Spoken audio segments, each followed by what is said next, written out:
A year that saw Edge steal Matt Hardy's girlfriend, when Randy Orton set The Undertaker on fire, when JBL made Cena bleed buckets, when Vince tore both his quads, when Batista gave Triple H the thumbs down, when HBK made Hogan look like a fool in front of the world, when Rey and Eddie fought over the custody of Dominik, when ECW came back from the dead, when two new champions were crowned on the grandest stage of them all, and these are just some of the things that happened in the unforgettable year of 2005.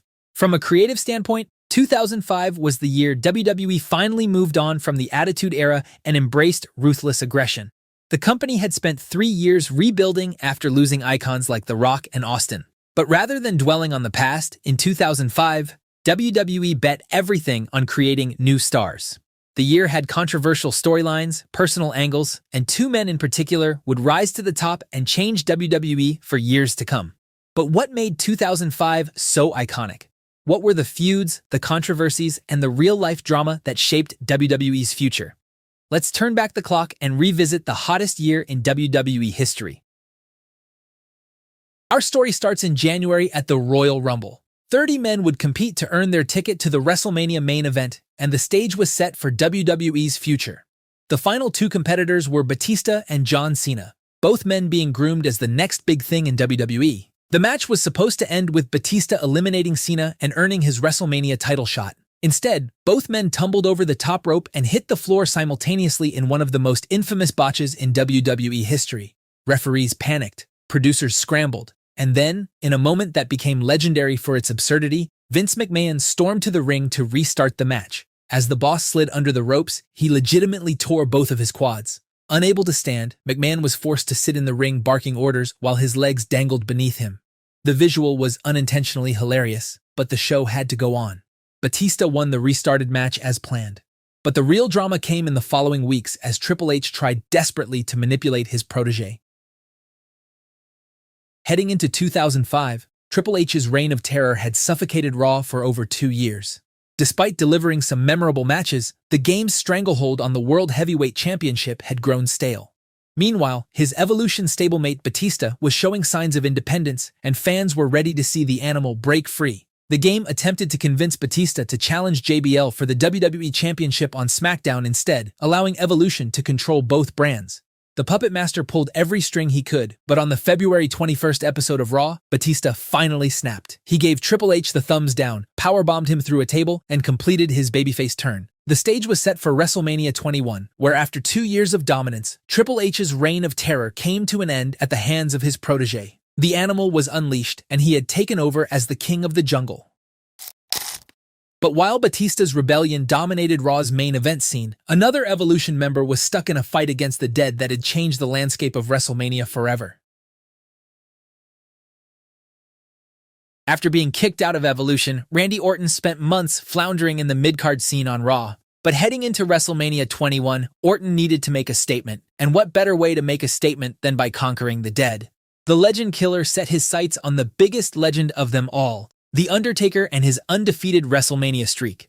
Before this, the streak hadn't always been marketed as the legendary spectacle it would later become. Before this, it was just a number. But heading into WrestleMania 21, WWE made the conscious decision to transform Undertaker's record into a Mania spectacle. Orton was the perfect opponent for this new direction. Young, cocky, and desperate to cement his legacy, the Legend Killer believed he could accomplish what no one else had. He mocked Taker's legacy, RKO'd his own girlfriend, attacked other WWE legends, and at WrestleMania 21 in Los Angeles, Taker and Orton collided in a match that would set the template for every other streak match that followed. For over 14 minutes, Orton threw everything he had at the dead man.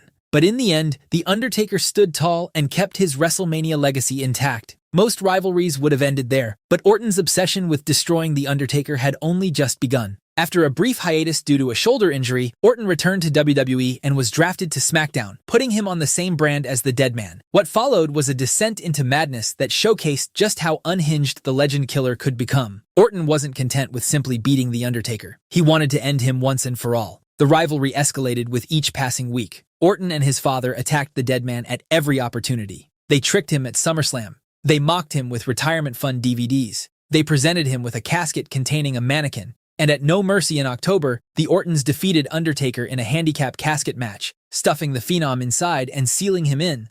But that wasn't enough for Randy Orton. In one of the most shocking moments of the year, Orton drilled holes into the casket and then set it on fire with The Undertaker locked inside. For weeks, Orton reveled in his apparent victory, convinced he had finally ended The Undertaker's career. But the dead man doesn't die easily.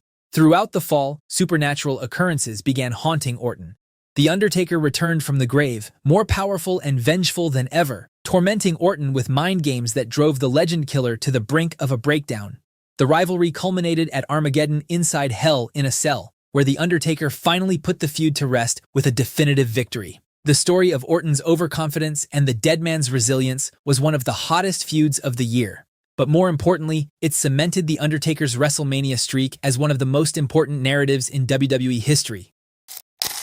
But while Batista was conquering Raw and Orton was battling the supernatural on SmackDown, another megastar was rising who would define WWE for the next decade. John Cena had spent the majority of 2004 climbing the ranks on SmackDown and connecting with younger audiences with his rapper gimmick in ways WWE hadn't seen in years. By early 2005, it was clear that Cena had outgrown the United States Championship. He was ready for the main event, and WWE was ready to give him the ball. At WrestleMania 21, Cena challenged JBL for the WWE Championship, and when the referee's hand hit the mat for the 3 count, a new era had officially begun. But Cena's coronation came with an unexpected problem. Just 6 weeks after winning the title, WWE made a shocking decision. On June 6th, John Cena was drafted from SmackDown to Raw, taking the WWE Championship with him. The move was designed to position Cena as the face of the company on WWE's flagship show. Instead, it exposed him to a much harsher spotlight. On Raw, Cena's character began to shift. The edgy rapper persona was softened into a more superhero-like babyface. He started wearing colorful shirts and promoting hustle, loyalty, and respect. Kids loved it, but the hardcore fans hated it. Throughout the summer and fall, Cena defended his title against Chris Jericho and Kurt Angle in excellent matches, but the crowd reactions kept growing hostile. By the time Unforgiven rolled around in September, Cena was being loudly booed despite being the champion babyface. The company had created a star, but they hadn't anticipated the backlash. But while Cena continued his ascent on Raw, his future biggest rival was stuck in a love triangle that would take personal feuds to a new level. Matt Hardy and Lita had been dating since 1999. By early 2005, Hardy was out with a knee injury and suggested that his girlfriend travel with their old friend Edge on the road to keep her company. Edge was married at the time and considered a trusted friend. Matt thought she'd be safe, but he was wrong.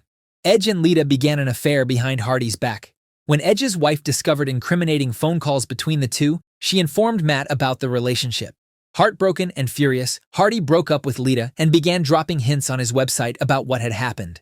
The situation exploded into public view, and WWE's immediate response was to fire Matt Hardy. However, the decision backfired spectacularly. Fans rallied behind Hardy. They brought signs to WWE events, they chanted his name, and the heat was so intense that WWE had no choice but to bring Hardy back and turn the real-life drama into a storyline. On July 11th, Matt Hardy returned to Raw and attacked Edge backstage, screaming that he was going to make his life a living hell. The worked shoots blurred reality and fiction in uncomfortable ways as both men referenced the affair openly on television. Lita called Matt obsessive. Edge claimed the situation was ruining his life. Matt admitted he'd been shopping for wedding rings before everything fell apart. The feud culminated in a series of matches at SummerSlam, Unforgiven, and Raw, with Edge winning the majority of them. In the end, Hardy lost a loser leaves Raw ladder match and was sent to SmackDown. Edge and Lita remained together on Raw, and their real-life relationship gave rise to one of the most hated couples in WWE history. But if the Edge and Lita situation was personal, nothing could prepare fans for the soap opera that was about to unfold on SmackDown.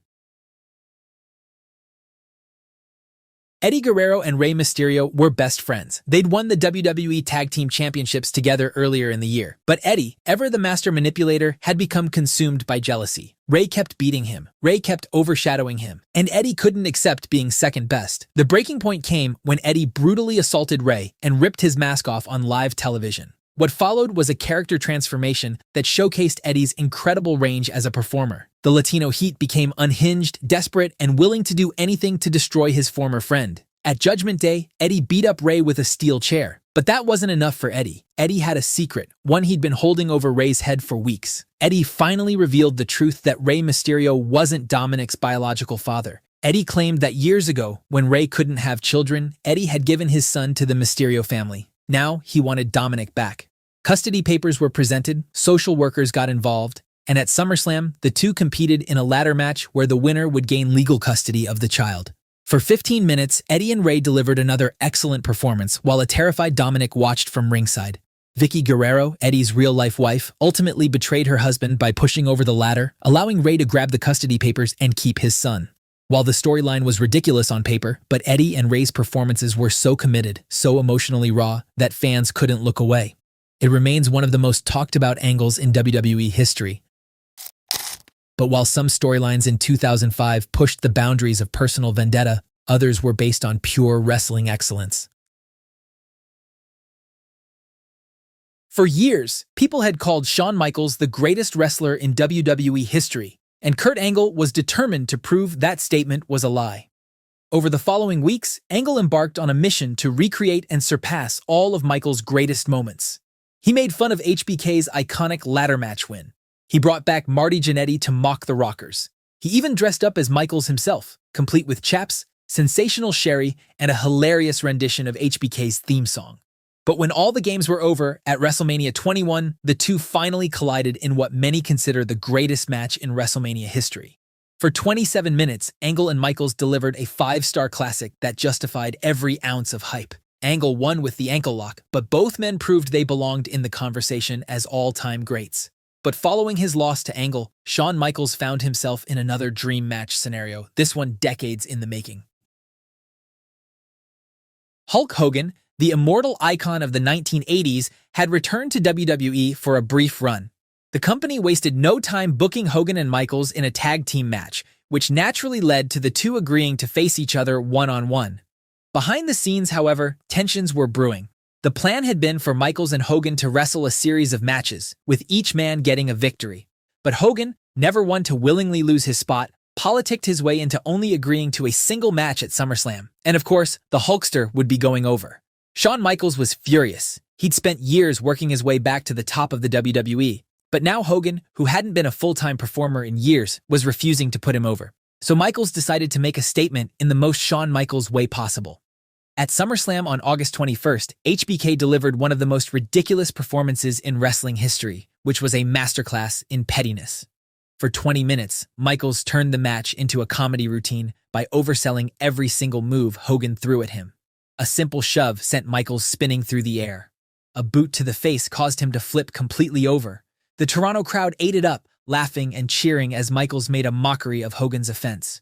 Hogan got the pinfall victory as agreed, but everyone watching knew the truth. Shawn Michaels had won the war. The match became an instant classic for all the wrong reasons, and Hogan never worked with Michaels again. But apart from these memorable matches and rivalries, 2005 also had other historic moments that defined the year. On June 12th, WWE presented ECW One Night Stand, a pay-per-view dedicated to the Extreme Wrestling promotion that had closed its doors 4 years earlier. The Hammerstein Ballroom in New York City became a time machine as legends like Sabu, Sandman, and Tommy Dreamer returned to recapture the magic. The show was so successful that it planted the seeds for ECW's eventual revival as a WWE brand. But just as the year seemed to be reaching its peak, tragedy struck.